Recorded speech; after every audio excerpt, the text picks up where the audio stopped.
बच्चों, इस वीडियो में हम बात करेंगे, क्या यूपी बोर्ड क्लास 12 बायो के लिए एनसीईआरटी सफिशिएंट है कि नहीं है।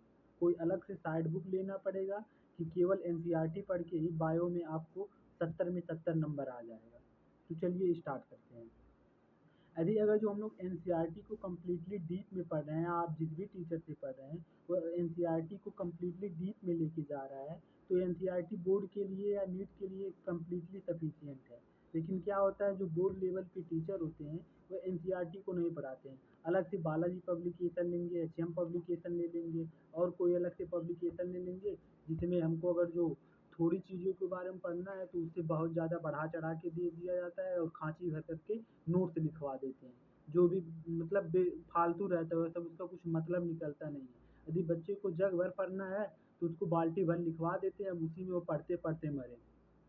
लेकिन यदि आप एनसीईआरटी से पढ़ रहे हैं या आपके टीचर एनसीईआरटी से पढ़ा रहे हैं और उसको कम्प्लीटली डीप में ले जाके एक्सप्लेन कर रहे हैं, तो एनसीईआरटी बोर्ड के लिए सफिशिएंट है। बस कुछ चीज़ें जो होती हैं यूपी बोर्ड की वह बाहर से दे देता है, जो मतलब एनसीईआरटी से बाहर रहता है, जो पुराने पुराने पेपर में आया रहता है, पुरानी सिलेबस रहता है उससे दे देता है। तो उसके लिए आपको कुछ नहीं करना है। आप जब बोर्ड की प्रिपरेशन करते हैं तो अलग से अवतार या विद्या विद्या वगैरह लेते ही हैं। तो अवतार को ले लेंगे चाहे या विद्या को ले लेंगे, प्लस एनसीईआरटी को यदि आपके टीचर कम्प्लीटली डीप से एक्सप्लेन कर रहे हैं या आप आईआईटी नीट की प्रिपरेशन कर रहे हैं, तो नीट की प्रिपरेशन में एनसीईआरटी ही लेके पूरा चलते हैं। तो आपके जो नीट वाले सर हैं, यदि एनसीईआरटी को कम्प्लीटली एक्सप्लेन करके लेक्चर रहे हैं, तो जो वो पढ़ा रहे हैं और अलग से आप अवतार या विद्या लेके उसमें जो कुछ क्वेश्चन वगैरह रहते हैं, जो प्रीवियस ईयर क्वेश्चन रहते हैं, पूछा रहता है बाहर से, उसको आप पढ़ लेंगे तो आपका बोर्ड कम्प्लीटली हो जाएगा। मतलब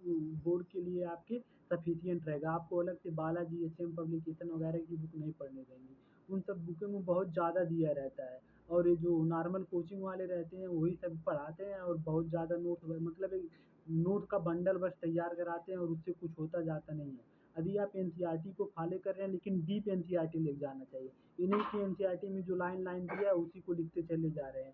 हर एक लाइन का एनसीईआरटी का बहुत मतलब होता है। यदि उसको कम्प्लीटली एक्सप्लेन करके आपके टीचर ले जा रहे हैं, तो एनसीईआरटी प्लस अवतार या विद्या आप जो भी मन करे, बहुत सारा मार्केट में आ गया है, उन सब चीज़ों को ले लेंगे, आपके बोर्ड के लिए सफिशिएंट है। मैंने ऐसे ही प्रिपरेशन किया था नीट के साथ। मेरा क्या कहते हैं, बायोलॉजी में 70 में से 69 नंबर आया था। और मैंने ना बालाजी पब्लिकेशन पढ़ा था, ना एचएम पढ़ा था और ना कोई टीचर को फॉलो किया था। जो हमारे नीट वाले सर एनसीईआरटी को कम्प्लीटली एक्सप्लेन कर रहे थे उसको लिया था। और अलग से विद्या लिया था। विद्या में जो होता है प्रीवियस ईयर क्वेश्चन, मतलब जो बोर्ड है यूपी बोर्ड का, एनसीईआरटी से थोड़ा बढ़ के देता है। दो दो 4-5% उससे ज़्यादा क्वेश्चन पूछता रहता है, जो एनसीईआरटी में दिया नहीं रहता है।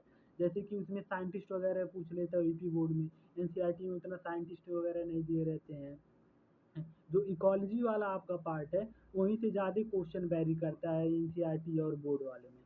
तो आपको इकोलॉजी वाला पार्ट, अगर जो केवल इकोलॉजी वाला ही अवतार या विद्या से पढ़ ले रहे हैं, तब भी आपका बोर्ड के लिए सफिशिएंट हो जाएगा। आप आसानी से 65 प्लस मार्क गेन कर सकते हैं अपने नीट के साथ।